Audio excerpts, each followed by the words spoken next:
Hello दोस्तों, नमस्ते, प्रणाम। मैं सुनीता यादव आज अपने यूट्यूब चैनल पे आप सब लोग का स्वागत करती हूँ। और आज आप सब लोग के बीच में दीदी का गीत है, बहुत अच्छा गीत है। और आप लोग को कैसे लगा दहेज का गीत है, आप लोग कैसे लगा तो अपने बता, लाइक सब्सक्राइब शेयर करना और अपने प्यारा आशीर्वाद जरूर देना कि मेरा शुक्रिया कैसे लगा दहेज का गीत है, आप लोग का कैसे लगा दहेज का गीत।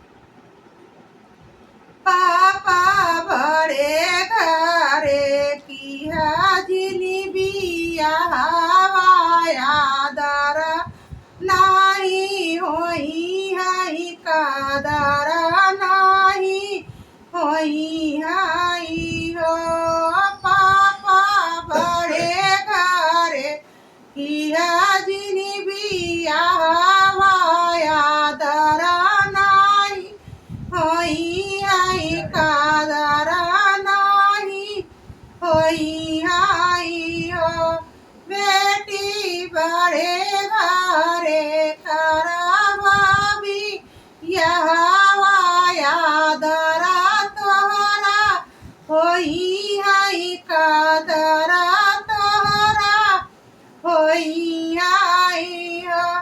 बाबा पापा होता मांगाई सोनावा का थाली ता थाली भर रुपयात थाली भर रुपया यादरा नाही होई हाई कादरा नाही होई हाई हो। बेटी हम देव सोनावा का थाली थाली भर रुपया यादरा तोहरा होई हाई कादरा तोहरा होई हाई हो। चाचा बड़े घरे की हाजिरी बिया हवा आदरा नाही होई हाई कादरा नाही होई हाई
दासोने कैसी करिया यादरा तोरा होई आई कादरा तोरा होई आई हो वाहिनी दाई देवा देवा गाड़ी